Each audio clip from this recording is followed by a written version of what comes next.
बड़ा full fledged question आता है। वो पुराना चैप्टर क्यों ज़रूरी था? क्योंकि उससे बेसिक समझ आता था, बेस डेवलप होता था, उसके बाद ये बन पाता है। अब एक बार हम लोग को पता है कि ट्रेडिंग में क्या क्या आएगा, पीएनएल में क्या आएगा, बैलेंस शीट कैसे बनता है, तो अब एडजस्टमेंट वाला चैप्टर ईजिली बन जाएगा। चैप्टर का नाम है फाइनेंशियल स्टेटमेंट विथ एडजस्टमेंट। अब इसके बारे में थोड़ा समझते हैं। देखो, हम लोग जो अब चैप्टर नंबर 3 पढ़ रहे थे उसके अंदर एक अक्रूवल पढ़े थे। अक्रूवल कंसेप्ट क्या बोलता था? याद करो, अक्रूवल कंसेप्ट क्या बोलता था? कि कब रिकॉर्ड करना है ट्रांजैक्शन। हाँ, क्रेडिट और कैश दोनों में तो करना ही है, लेकिन कब रिकॉर्ड करना है? जब पैसा मिला उस दिन, या जिस दिन ट्रांजैक्शन हुआ उस दिन? जिस दिन ट्रांजैक्शन हुआ। पैसा मिलेगा उस दिन रिकॉर्ड कर रहे हो, फिर तो वो कैश बेसिस हो गया। हमारा जो मोस्ट अकाउंट्स मतलब जिसके अंदर डिपेंडेंट है ना, वो अक्रूवल बेसिस है। अक्रूवल बेसिस क्या बोलता है? जिस दिन ट्रांजैक्शन हुआ है उसी दिन रिकॉर्ड करके चलेंगे, भले सामने से अभी तक पैसा मिला है नहीं मिला है फर्क नहीं पड़ता। अगर मान लो फॉर एग्जांपल 2025 का हम लोग फाइनेंशियल स्टेटमेंट बना रहे हैं, इसमें एक जन पैसा दिया था, 2025 में एक जन पैसा दिया है, लेट से 10,000 रुपये दे दिया, और ये जो पैसा है वो कभी हमसे सामान खरीदा था 2021 में, 21 में वो पैसा नहीं दिया, वो 2025 में लाके पैसा दिया। अब बताओ, जब मैं 2025 का फाइनेंशियल स्टेटमेंट बनाऊं तो मैं वो 10,000 उसमें दिखाऊं या नहीं दिखाऊं? बोलो क्या लगता है? मैं एक बार वापस केस रिपीट कर रहा हूँ, जिनको नहीं, जो ध्यान नहीं दिए या नहीं समझ आया। 2025 में प्रिपेयर कर रहे हैं फाइनेंशियल स्टेटमेंट। एक कोई कस्टमर था हमारा, मान लो इलेक्ट्रॉनिक्स का दुकान है, कोई कस्टमर हमसे 2021 में एक फ़ोन लेके गया था 10,000 रुपये का, लेकिन वो 2021 में पेमेंट नहीं दिया, और हम लोग को लगा वो बैड डेट हो गया। कई बार उसको इन्फॉर्म भी किया लेकिन वो कॉल रिसीव नहीं किया, तो फिर उसके वजह से क्या हुआ, हम मान लिए कि बैड डेट हो गया, जो डेटर था वो बैड डेट हो गया। अब उसका मान लो मन पिघल गया या उसके पास पैसा अरेंज हो गया, तो वो 2025 में लाके हमें पैसा दे दिया। तो पैसा तो हमें 2025 में मिला है, लेकिन अगर मैं 2025 का प्रॉफिट या लॉस निकालूं तो क्या इसमें 10,000 में कंसिडर करूंगा? नहीं। क्यों नहीं करूंगा? क्योंकि बिलोंग कौन सी ईयर को करता है? 2021। क्या ये 2025 को बिलोंग करता है? नहीं। तो जो भी मेरा इनकम होगा उसमें मैं कितना रुपए हटा दूंगा? 10,000 रुपये, क्योंकि 10,000 इस साल का नहीं है। बस इसी को बोलते हैं एडजस्टमेंट। एडजस्टमेंट का मतलब हम लोग थोड़ा अक्रूवल बेसिस के हिसाब से चल रहे हैं, तो जो भी इस साल का नहीं है उसको हटा दो, या जो इस साल का उसको ऐड कर दो, तो वो सब करके पूरा एडजस्टमेंट कर रहे हैं। इसका मैं एक और एग्जाम्पल देता हूँ।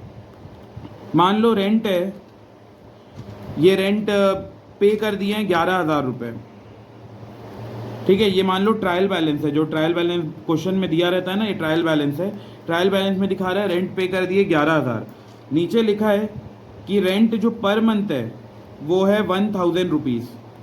पर मंथ का रेंट 1,000 है। अगर 1,000 पर मंथ का है और हम पे किए हैं 11,000, तो कितने महीने का पे किए हैं? 11 महीने का। इसको ऐसे भी निकाल सकते हो कि 11,000 पे किए हैं और वो 11 महीने का, मतलब क्या था ये टोटल? 1,000, सॉरी, ये 1,000। तो इसको कट करेंगे तो ये कितना हो जाएगा? 11। मतलब हम कितने महीने का पे किए हैं? 11 महीने का। एक साल में कितना महीना होता है? 12 महीना। तो और कितना रुपए पे करना है? 1,000। तो फिर इसीलिए हम लोग जब पीएनएल अकाउंट बनाएंगे तो उसमें 1,000 और प्लस कर देंगे, तो टोटल दिखेगा 12,000। बस इसी को बोलते हैं एडजस्टमेंट। एडजस्टमेंट हम लोग कौन से कंसेप्ट के हिसाब से कर रहे हैं? अक्रूवल। क्योंकि अक्रूवल बोलता है जो इस साल का है उसको प्लस करो, जो इस साल का नहीं है उसको माइनस करो। बस वही हम लोग करेंगे, कुछ प्लस करेंगे कुछ माइनस करेंगे। टोटल चैप्टर में 17 से 18 एडजस्टमेंट है। एग्जाम में 5-6 एडजस्टमेंट आता है। बहुत टफ रहा तो 6-7 एडजस्टमेंट, ईजी लेवल में गया तो 3-4 ही एडजस्टमेंट देते हैं। लेकिन ये 3-4 एडजस्टमेंट ये 17-18 में से कोई सा भी हो सकता है, तो इसीलिए 17-18 पूरा पढ़ना पड़ेगा, तब जाके एग्जाम में 3 से 4 एडजस्टमेंट सॉल्व हो पाएगा। जो फाइनल एग्जाम का क्वेश्चन आता है उसमें रहता है 6-7 एडजस्टमेंट तक रहता है, और वो आता है 6 नंबर का। तो एक तो टाइम भी देखना है कि वो टाइम भी ज़्यादा ना लगे, और एडवाइजेबल होता है कि ये वाले चैप्टर का जो क्वेश्चन है विद एडजस्टमेंट ये 15 मिनट के अंदर हो जाना चाहिए। मतलब 15 मिनट में कैलकुलेशन भी होना है, पोस्टिंग भी होना है, adjustment plus minus balance sheet सब कुछ हो जाना है। क्योंकि अगर इसको कई लोग क्या करते हैं, ये वाला क्वेश्चन कोई बहुत एक्सटेंड कर देते हैं और इसको 15 मिनट की जगह फाइनल एग्जाम में 30 मिनट तक लगा देते हैं, बाद में बैलेंस शीट उसके बाद भी टैली नहीं होता। तो इससे बेटर है कि 15 मिनट में कोशिश इतना प्रैक्टिस करना है, आओ जल्दी जल्दी, इतना ज़्यादा प्रैक्टिस करना है कि फटाफट कंप्लीट हो जाए। मैक्स टू मैक्स मान लो अगर 15 मिनट भी नहीं हो रहा है तो 16 से 17 मिनट में हो जाए।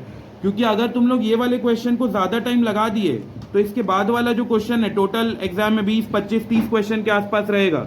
अगर इसी में आधा घंटा लगा दिए तो सोचो बाकी भी बैंक रिकंसिलेशन है, डिप्रिसिएशन है, कैश बुक है, अदर बुक्स है, तो बहुत सारा चैप्टर है। इसीलिए कोशिश करना है, इतना प्रैक्टिस करना है ये चैप्टर में कि 16 से 17 मिनट में मैक्स टू मैक्स हो जाए।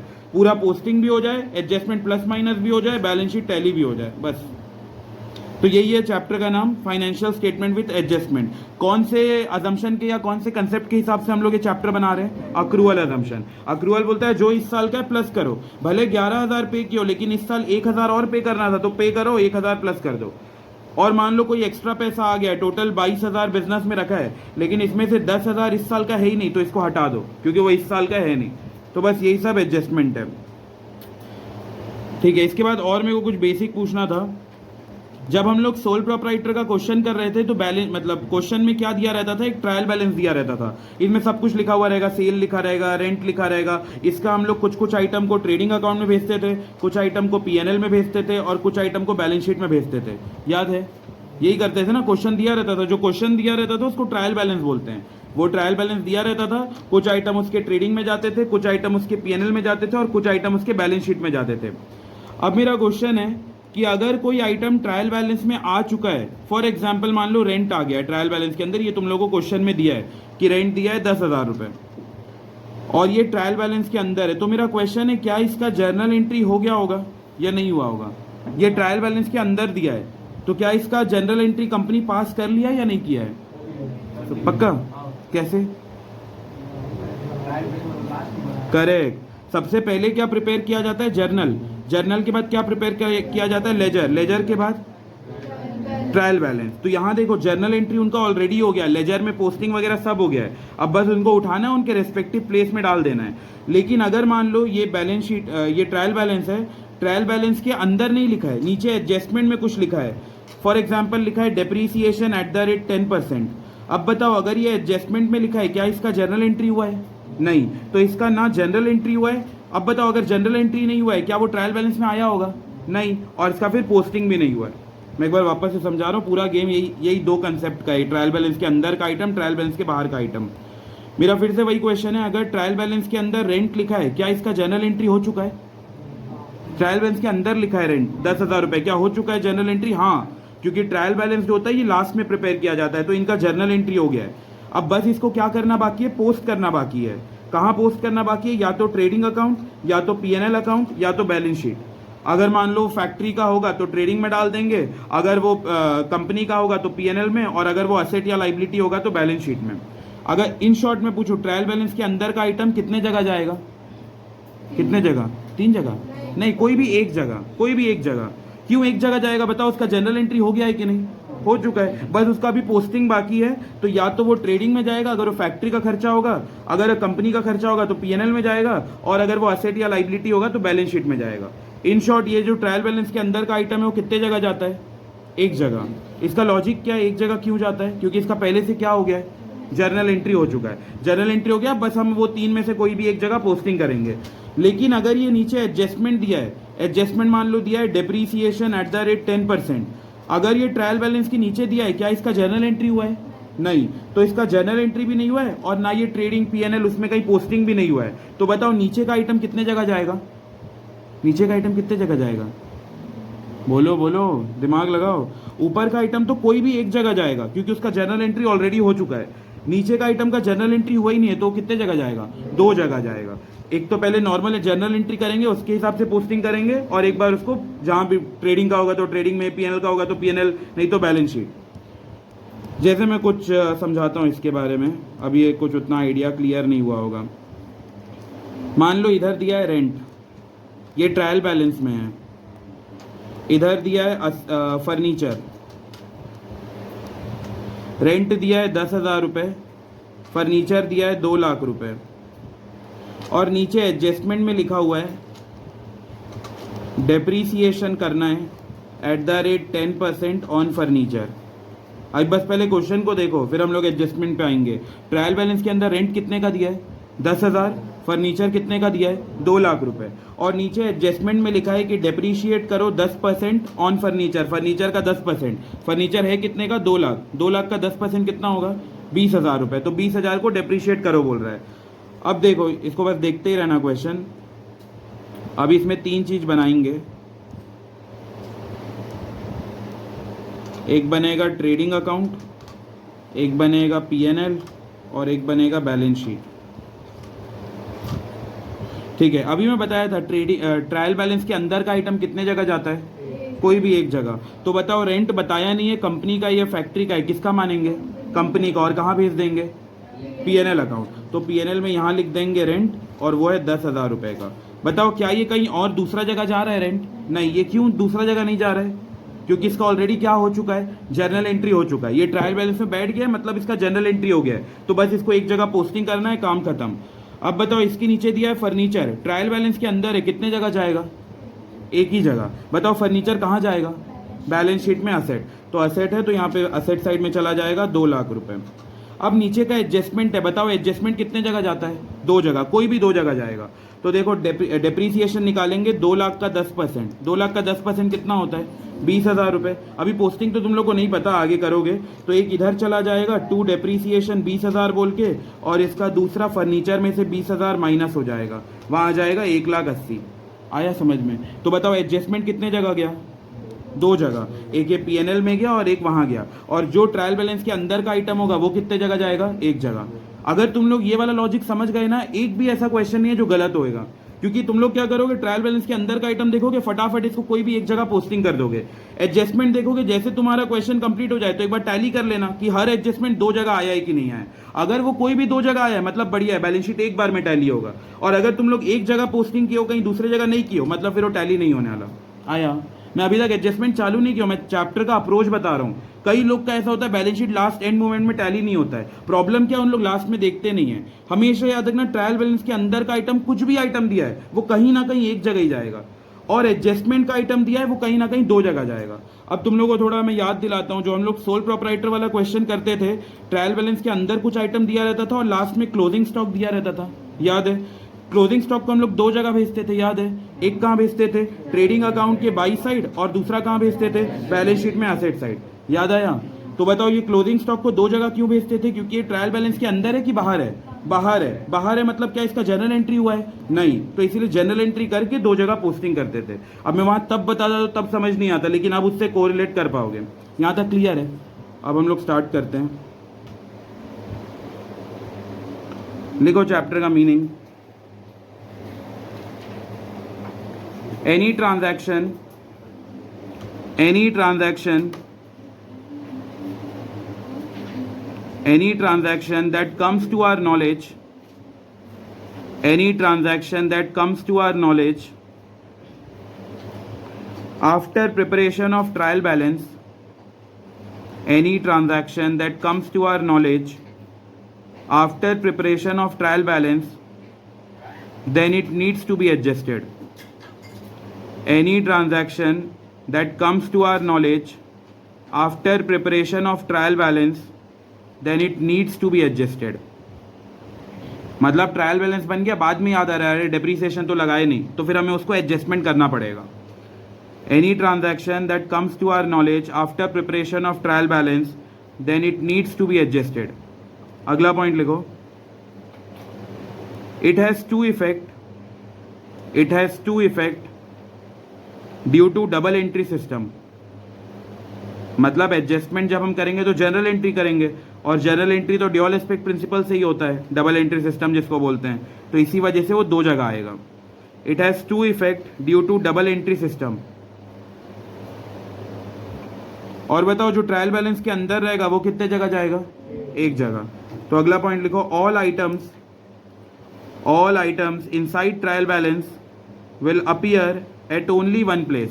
कहीं भी जा सकता है, या तो ट्रेडिंग में जा सकता है, या वो कंपनी का है तो पीएनएल में जा सकता है, असेट लाइबिलिटी है तो बैलेंस शीट में जा सकता है, बट जाएगा तो कोई एक ही जगह।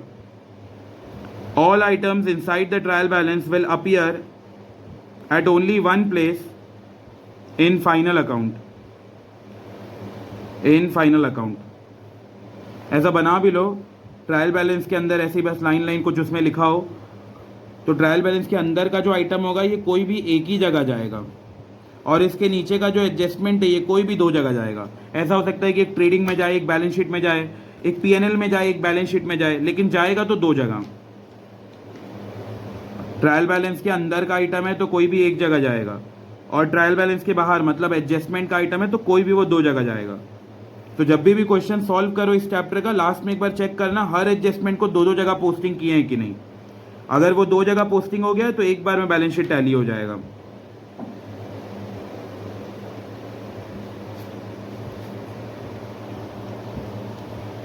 ये 2 जगह क्यों जाता है, मैं क्या लॉजिक बताया था?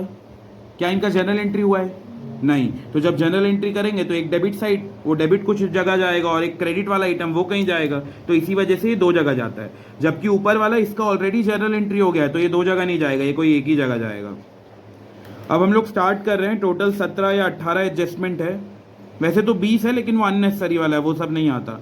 तो जो इंपॉर्टेंट है वही वाला करेंगे। पहला लिखो एडजस्टमेंट 1। एडजस्टमेंट 1 थोड़ा बड़ा बड़ा लिखना है। एडजस्टमेंट 1 पेज के बीच में भी लिखना चाहो तो चल जाएगा। Adjustment 1 closing stock. Adjustment 1 closing stock.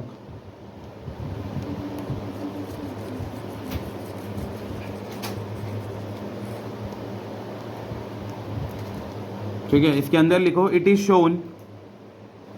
Shown outside trial balance. It is shown outside trial balance.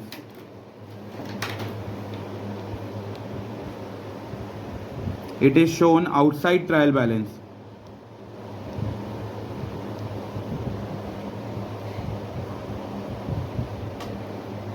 अच्छा, याद है एक हम लोग क्वेश्चन किए थे जिसमें 2 क्लोजिंग स्टॉक था, याद है? एक क्वेश्चन के अंदर था और एक नीचे था, तो दोनों में से कौन सा लिए थे? नहीं, जो भी कम रहेगा प्रूडेंस कंसेप्ट के हिसाब से कॉस्ट और मार्केट वैल्यू जो भी दोनों में से कम रहेगा उसको हम लोग कैलकुलेट करते टाइम यूज करेंगे। तो लिखो shown outside the balance sheet. अगला लिखो कॉस्ट और मार्केट वैल्यू, या इसी के साथ ही लिख सकते हो एट कॉस्ट और market value which ever is less. ऐसा नहीं कि बाहर है तो उसको लिखेंगे, देखेंगे कि बाहर और अंदर दोनों में से कम वैल्यू कौन सा है, कॉस्ट या market value, which ever is lower, तो उसमें हम रिकॉर्ड करेंगे। मान लो कॉस्ट दिया है 1 लाख, मार्केट वैल्यू दिया है 1,20,000, किस में रिकॉर्ड होगा? 1 लाख रुपए में। हम ये मानेंगे कि गिरे पड़े हालत में कितना रुपए मिल जाएगा। मार्केट में तो 1,20 चल रहा है, लेकिन क्या पता उतना नहीं मिले, तो हम ये मानेंगे कि प्रूडेंट होकर गिरे पड़े हालत में कितना मिलेगा। फिर अगला लिखो sometimes inside the trial balance. मतलब ये किसकी बात चल रही है? क्लोजिंग स्टॉक की। क्लोजिंग स्टॉक क्या होता है? समटाइम इनसाइड ट्रायल बैलेंस है। अब सोच के बताओ, अगर इनसाइड ट्रायल बैलेंस दिख रहा है क्लोजिंग स्टॉक, तो कितने जगह जाएगा? एक जगह। एक इनसाइड ट्रायल बैलेंस अगर इनसाइड है तो कितने जगह जाएगा? एक जगह। और वो एक जगह है बैलेंस शीट के asset side. Shown at one place that is balance sheet only asset side. फिर ट्रेडिंग में डाल दोगे तो गलत हो जाएगा।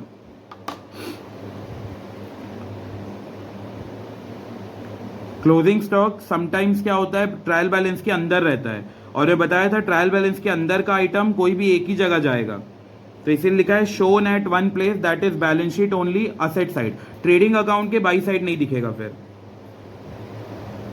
एडजस्टेड परचेज का फॉर्मूला याद है? क्या था एडजस्टेड परचेज का formula? Opening stock plus net purchases minus closing stock. तो इससे पता चलता था पूरे साल भर में कितना कंज्यूम हुआ, तो वो भी लिखो। If adjusted purchase is given in question, if adjusted purchase is given in question,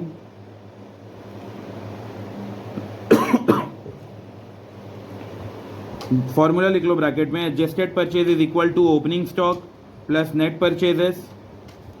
अब तुम लोग सोच के बताओ, अगर क्वेश्चन में एडजस्टेड परचेज दिया है तो कौन कौन सा आइटम नहीं आता है? ओपनिंग स्टॉक नहीं आता है, नेट परचेजेस नहीं आता है और क्लोजिंग स्टॉक। ये तीनों चीज कहीं नहीं दिखेगा। अगर एक बार एडजस्टेड परचेज दिया तो बस उसको लिख दो ट्रेडिंग अकाउंट में, बाकी ये 3 चीज कहीं भी नहीं आएगा। It means opening stock and closing stock are already adjusted. It means opening stock and closing stock are already adjusted. It means opening stock and closing stock are already adjusted. अगला point लिखो, therefore opening stock and closing stock। बताओ adjusted purchase लिख रहे हैं तो क्या opening stock और closing stock कहीं लिखेंगे? बोलो, एडजस्टेड परचेज लिखते टाइम नहीं लिखेंगे, क्योंकि इनका खत्म हो गया, वो ऑलरेडी एडजस्ट हो गया। Therefore opening stock and closing stock will not appear in trading and balance sheet.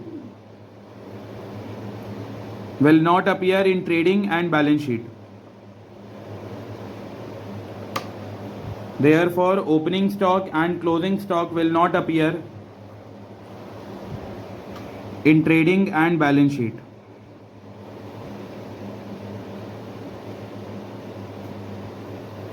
ठीक है, अगला लिखो closing stock treatment when outside the balance sheet. बताओ आउटसाइड है, कितने जगह जाएगा? 2 जगह। कौन सा 2 जगह था? एक ट्रेडिंग के बाई साइड और दूसरा बैलेंस शीट के असेट साइड, क्योंकि इस साल बिका नहीं है, अगले साल तो बिकेगा, तो वो हमारा फ्यूचर में बेनिफिट देने वाला है, इसलिए वो असेट साइड जाएगा। तो ऐसा बना लो, ट्रेडिंग के वो बाई साइड जाएगा और बैलेंस शीट के वो असेट साइड जाएगा। कुछ आउट। ये लिखा है closing stock treatment when outside trial balance. ये नहीं समझ आया।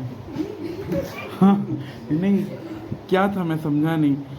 ये लिखा है closing stock treatment when outside trial balance, कि क्लोजिंग स्टॉक का क्या ट्रीटमेंट करेंगे अगर क्वेश्चन के बाहर दिया है। तो पहले ट्रेडिंग के वो बाई साइड आ जाएगा और बैलेंस शीट के वो असेट साइड चला जाएगा। ट्रेडिंग के बाई साइड, बैलेंस शीट के असेट साइड। छोटा छोटा बना लो, तो रेफरेंस के लिए जब चेक करोगे तो फटाफट समझ आ जाएगा कि ये बाई साइड एक चला गया, एक बैलेंस शीट में चला गया।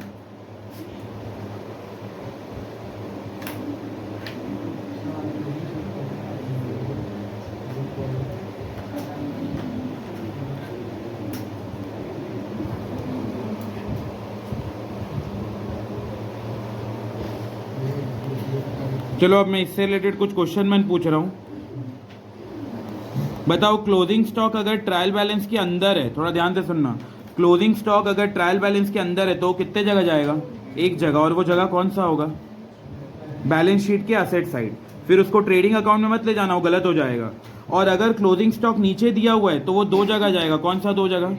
एक तो ट्रेडिंग अकाउंट के बाई साइड और एक बैलेंस शीट के असेट साइड। अगर क्वेश्चन में डायरेक्ट एडजस्टेड परचेज दिया है और ओपनिंग स्टॉक भी दिया है और क्लोजिंग स्टॉक भी दिया है, तो ये सब में से कौन सा लेंगे? Adjusted purchase. इसको कहाँ लिखेंगे? ट्रेडिंग अकाउंट के 2 साइड एडजस्टेड परचेज। फिर बाद में ये दोनों लिखेंगे क्या? नहीं, ये दोनों नहीं लिखेंगे। ठीक है, ये हो गया। अब अगले पे आते हैं, लिखो adjustment number 2। Adjustment number 2, outstanding expenses. Adjustment number 2, outstanding expenses.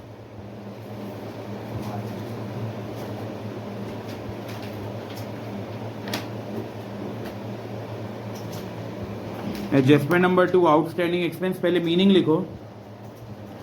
Service received. Outstanding का मतलब होता है वर्कर मन काम तो कर दिए लेकिन अब तक हम उनको पैसा नहीं दिए हैं। सर्विस उनसे रिसीव हो गया, service received but payment not done, या पेमेंट नॉट मेड। सर्विस तो उन लोग कर दिए हैं, उन लोग को जो मेहनत करना था, जो काम करना था वो कर दिए, लेकिन अब तक हम उनको पेमेंट नहीं किए हैं। तो इनको हम ब्रैकेट में लिख लो, इनको करेंट लाइबिलिटी मानते हैं। करेंट लाइबिलिटी मतलब 1 साल के अंदर अंदर तो इनको पैसा वापस कर देंगे।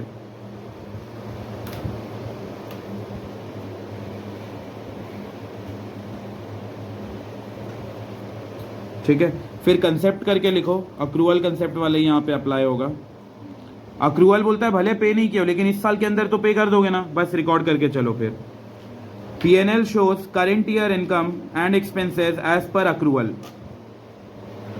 अक्रूवल बोलता है भले अभी तक वर्कर को पे नहीं किए हो लेकिन इस साल तो पे कर दोगे, तो फिर इसीलिए दिखाना पड़ेगा। भले पे नहीं हुआ लेकिन रिकॉर्ड करके चलो। P&L shows current year income and expenses as per accrual।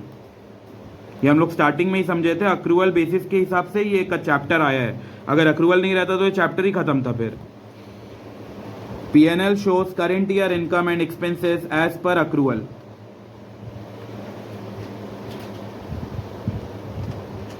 ठीक है, अब मेरा क्वेश्चन है, मान लो इधर दिया है आउटस्टैंडिंग रेंट। ट्रायल बैलेंस के अंदर है कि बाहर है? ट्रायल बैलेंस के अंदर है। अब बताओ ट्रायल बैलेंस के अंदर है मतलब इसका ये कितना जगह जाएगा? एक जगह। बता सकते हो कौन सा एक जगह जाएगा? आउटस्टैंडिंग रेंट है, P&L, trading, balance sheet, liability है। आउटस्टैंडिंग अभी तक पे नहीं किए हैं तो बैलेंस शीट के लाइबिलिटी साइड जाके विराजमान कर लेगा, मतलब विराज हो जाएगा। तो आउटस्टैंडिंग रेंट का क्या मतलब बताया मैं? पे हुआ है या नहीं हुआ है? नहीं हुआ है। लेकिन अगर वो ट्रायल बैलेंस के अंदर है मतलब वो कितना जगह जाएगा? एक जगह। और आउटस्टैंडिंग रेंट असेट होता है या लाइबिलिटी होता है? लाइबिलिटी, अभी तक पे नहीं किए हैं तो इसको ट्रेडिंग या P&L में नहीं ले जाएंगे, बैलेंस शीट में ले जाएंगे। लेकिन मान लो ये ट्रायल बैलेंस के नीचे दिया है, एडजस्टमेंट में कहीं लिखा है आउटस्टैंडिंग रेंट 5000, अभी कितना जगह जाएगा, 2 जगह। तो अब उसको डेप्थ में समझते हैं कौन सा 2 जगह और क्यों। तो लिखो जर्नल एंट्री, जर्नल एंट्री इसका क्या होगा, आउटस्टैंडिंग रेंट का, rent account debit, rent account debit to outstanding rent, rent account debit to outstanding rent, rent account debit to outstanding rent. कोई बता सकता है रेंट को डेबिट क्यों किए, लाइबिलिटी नहीं, रेंट डेबिट हुआ है क्यों, एक्सपेंस, ये हमारा खर्चा है, एक्सपेंस बढ़ रहा है और एक्सपेंस बढ़ता है तो डेबिट करते हैं, इसलिए डेबिट हो रहा है। और आउटस्टैंडिंग रेंट को क्रेडिट क्यों कर रहे हैं, इनकम, लाइबिलिटी, अभी पे नहीं किया, फ्यूचर में करना पड़ेगा, लाइबिलिटी बढ़ता है तो क्रेडिट करते हैं।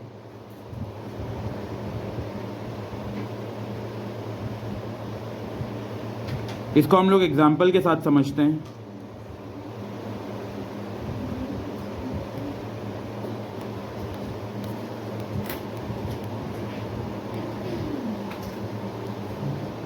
लिखो इसमें केस 1,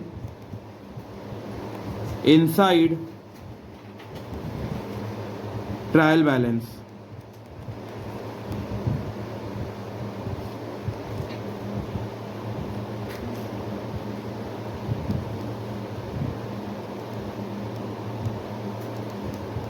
ट्रायल बैलेंस के अंदर लिखा हुआ है आउटस्टैंडिंग रेंट 10,000 रुपये।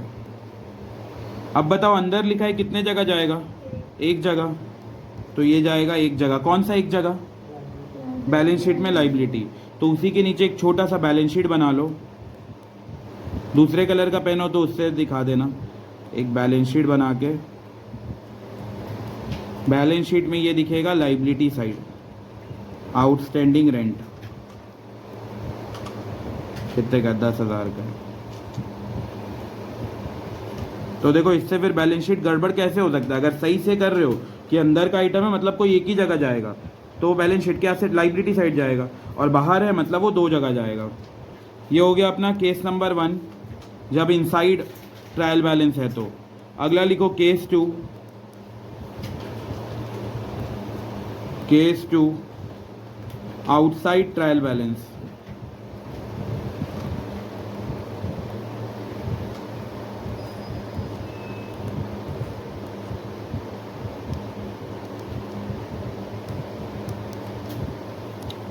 ये मान लो क्वेश्चन है, इसमें दिया है ट्रायल बैलेंस, जिसमें इधर लिखा है रेंट जो कि है 11,000 मान लो, और नीचे दिया है adjustment, rent outstanding ₹1,000, rent outstanding ₹1,000। ये हो गया केस नंबर 2। अब बताओ रेंट एक अंदर दिया हुआ है, अंदर का रेंट कितने जगह जाएगा, एक जगह, वो कौन सा एक जगह होगा, पीएनएल अकाउंट, पीएनएल के 2 साइड, तो ये तो एक ही जगह जाएगा, वो होगा पीएनएल, तो एक छोटा सा पीएनएल अकाउंट बना लो, पीएनएल के 2 साइड जाएगा रेंट, लेकिन अमाउंट अंदर ही लिखना अभी पीएनएल में, 2 रेंट 11,000 रुपये, ठीक है।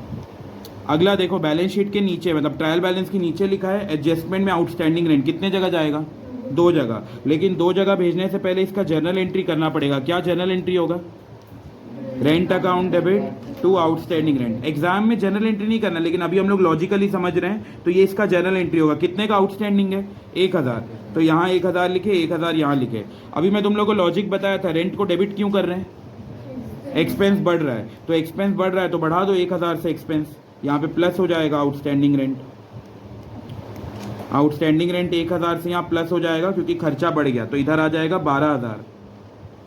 और दूसरा बताओ आउटस्टैंडिंग रेंट को क्रेडिट क्यों किए थे, लाइबिलिटी, तो बस इसको बैलेंस शीट में लाइबिलिटी साइड ले जाओ,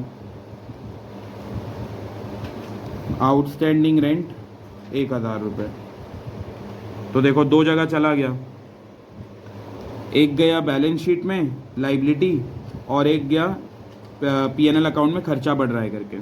क्यों 2 जगह गया, समझ आया ना, ये जनरल एंट्री है। जनरल एंट्री में देखो rent account debit to outstanding rent, और हमारा बुक का भी नाम है double entry system of accounting. मतलब दो एंट्री तो हो गई, हर ट्रांजैक्शन के दो एस्पेक्ट होते हैं, एक डेबिट एक क्रेडिट। डेबिट को एक्सपेंस मानते हुए पीएनएल अकाउंट में ले गए, आउटस्टैंडिंग को लाइबिलिटी मानते हुए बैलेंस शीट में ले गए। तो बस यही दो, अगर अंदर दिया है आउटस्टैंडिंग रेंट तो बस वो एक ही जगह जाएगा बैलेंस शीट में लाइबिलिटी के नाम से, और अगर आउटसाइड दिया है तो वो दो जगह जाएगा, एक पीएनएल का खर्चा बढ़ गया, एक्सपेंस बढ़ गया, और एक बैलेंस शीट में लाइबिलिटी बढ़ गया।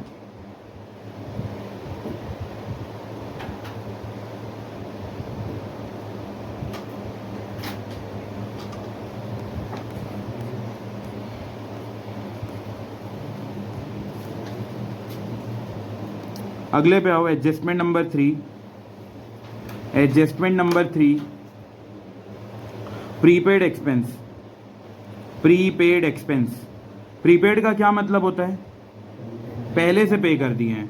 मतलब मान लो एक्स्ट्रा पैसा रखा हुआ था तो हम पहले से पे कर दिए, अब फ्यूचर में हमें बेनिफिट मिलेगा। मीनिंग लिखो, सर्विस नॉट रिसीव्ड, अभी तक सर्विस नहीं मिला, हम एक्स्ट्रा पेमेंट एडवांस में पेमेंट कर दिए। Service not received but extra payment made या डन। ये जो प्रीपेड एक्सपेंस का एक्चुअल मीनिंग है ये चैप्टर नंबर 2 के अंदर बेसिक अकाउंटिंग टर्म्स में लिखे हैं, अभी बस समझने भर का लिख रहे हैं कि सर्विस अभी तक रिसीव नहीं हुआ है बट एक्स्ट्रा पेमेंट हो गया है, सर्विस अभी मिलना बाकी है। तो ब्रैकेट में लिखो, इसको हम करेंट एसेट की तरह ट्रीट करेंगे, इस साल के अंदर अंदर उससे बेनिफिट मिल जाएगा। फिर वही concept, P&L account shows current year income and expense as per accrual. P&L account shows current year income and expenses as per accrual.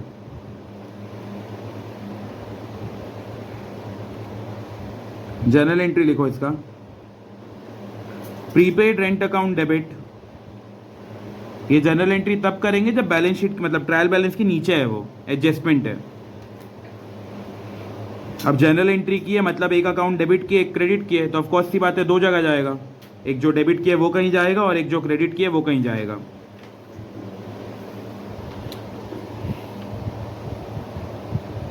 अच्छा बताओ, प्रीपेड रेंट को डेबिट क्यों किए? सोच के बताओ। प्रीपेड रेंट इनकम है, इनकम होता तो इसको क्रेडिट करते ना, इनकम बढ़ता है तो क्रेडिट करते हैं। असेट, फ्यूचर में इससे मजे लेना बाकी है तो ये हमारे लिए असेट है। असेट, असेट बढ़ रहा है करके इसको डेबिट कर रहे हैं, और असेट बढ़ रहा है करके इसको डेबिट कर रहे हैं। बताओ रेंट को क्रेडिट किए क्या लॉजिक है? एक्सपेंस कम हो रहा है, अभी मैं समझाऊंगा क्यों कम हुआ है। एक्सपेंस कम हो रहा है करके इसको क्रेडिट कर रहे हैं, इसको भी समझते हैं। लिखो केस नंबर 1।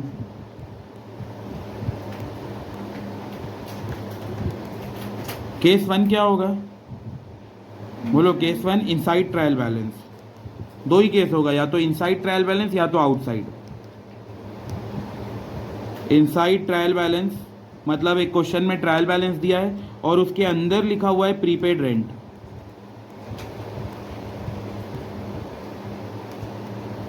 ₹15,000। अब बताओ इसके अंदर लिखा है मतलब ये कितने जगह जाएगा? एक जगह। और बताओ वो कौन सा होगा एक जगह?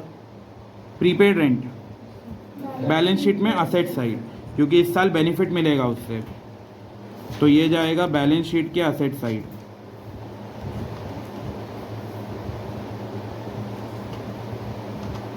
यहाँ आ जाएगा प्रीपेड रेंट। इसको असेट साइड इसलिए भेज रहे हैं क्योंकि अभी तक सर्विस नहीं मिला है, फ्यूचर में इससे सर्विस मिलेगा तो बेनिफिट होगा।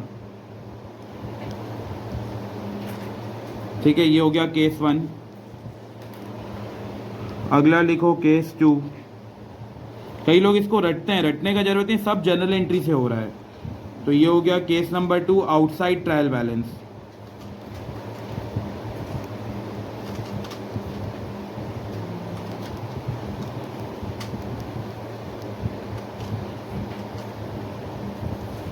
एक बनाओ ट्रायल बैलेंस, उसके अंदर रेंट दिया हुआ है 15,000,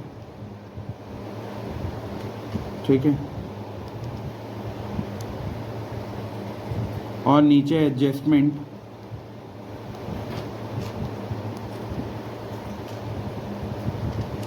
prepaid rent is rupees 3000. Prepaid rent is rupees 3000.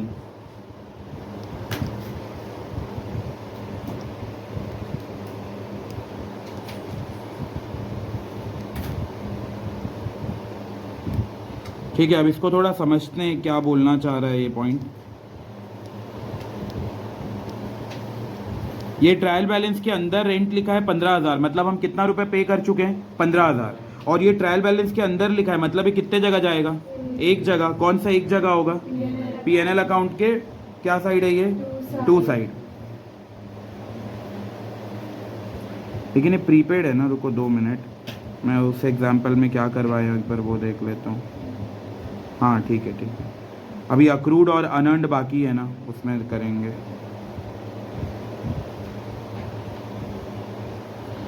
तो यहाँ पे लिखेंगे पीएनएल अकाउंट और इसके अंदर वैल्यू लिखना रेंट 15,000. ये 15,000 लिखने का मतलब है इतना हम पे कर दिए हैं, ऐसा लिख लो, इतना पे हो चुका है. ये जो 15,000 है ना, इसका मतलब है कि बिजनेस इतना रुपए पे कर दिया है रेंट के नाम से. अब देखो यहाँ क्या लिखा है, इधर लिखा हुआ है कि प्रीपेड रेंट है 3,000. प्रीपेड रेंट का हिंदी में क्या मतलब, पे कर चुके हैं. प्रीपेड का मतलब पहले से इतना पे कर दिए. कितना एक्स्ट्रा पे कर दिए हैं, पे कर दिए नहीं, एक्स्ट्रा इतना पे कर दिए हैं. कितना एक्स्ट्रा पे कर दिए हैं, 3,000. अब बताओ ये प्रीपेड, अभी इसका जर्नल एंट्री में बताया था क्या होता है journal entry, prepaid rent account debit और टू रेंट अकाउंट. कितने रुपए एक्स्ट्रा पे कर दिए, 3,000 और ये 3,000. प्रीपेड रेंट का लॉजिक क्या है, डेबिट क्यों किए हैं, असेट है, तो बैलेंस शीट में ये असेट के तौर पे चला जाएगा. ये जो बैलेंस शीट बनाएंगे उसमें ये असेट में आ जाएगा. इधर दिखेगा प्रीपेड रेंट 3,000 रुपये. ठीक है, अब इसका लॉजिक बताओ, रेंट को क्रेडिट क्यों कर रहे हैं, एक्सपेंस कम हो रहा है. अब एक्सपेंस कम क्यों हो रहा है उसका भी मतलब समझो. हम पे कितना कर दिए हैं इस साल, 15,000, उसमें से कितना एक्स्ट्रा पे कर दिए हैं, 3. क्या वो इस साल का है, नहीं, वो अगले साल का, हम पहले से पे कर दिए हैं. तो बताओ इस साल का है ही नहीं, तो हटाना पड़ेगा या रहने दे, हटाना पड़ेगा. इसीलिए हम एक्सपेंस को कम कर रहे हैं. तो उसमें से जो 15,000 है ना, उसमें से कम कर दो, माइनस प्रीपेड रेंट, क्योंकि ये एक्स्ट्रा पे हो गया है 3,000. इस साल एक्चुअल में बस पे होना था 12,000 रुपये, लेकिन हमारे पास मान लो एक्स्ट्रा पैसा था होगा बिजनेस में, तो 3,000 और पे कर दिए. तो अक्रूवल तो ये बोलता है कि जितना इस साल का है बस उसको कंसिडर करो. तो इस साल का 12 है तो बस 12 दिखाएंगे. तो 3,000 को यहाँ से हटा दिए और फ्यूचर में उससे बेनिफिट मिलने वाला है करके बैलेंस शीट में असेट में ले गए. बताओ यहाँ तक क्लियर है. 3 एडजस्टमेंट हो गया.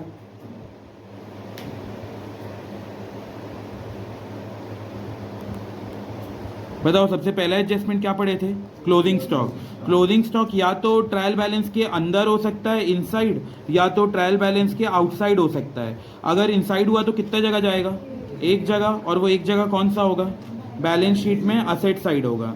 और अगर ट्रायल बैलेंस के बाहर है तो कितने जगह जाएगा, 2 जगह.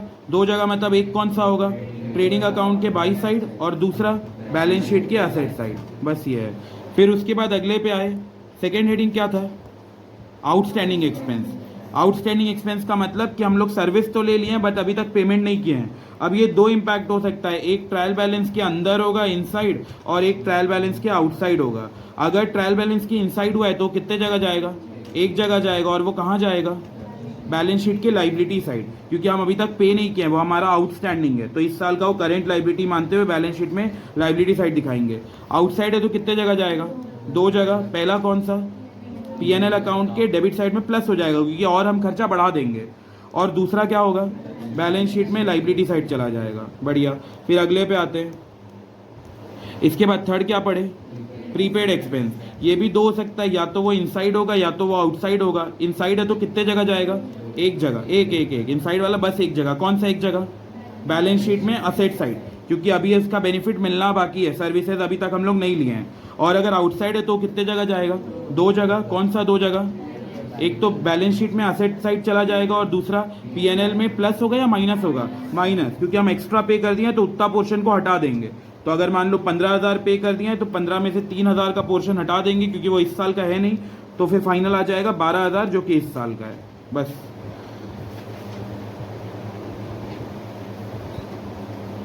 ठीक है, ब्रेक लेते हैं, अगला वाला थोड़ा डिटेल में समझाना पड़ेगा।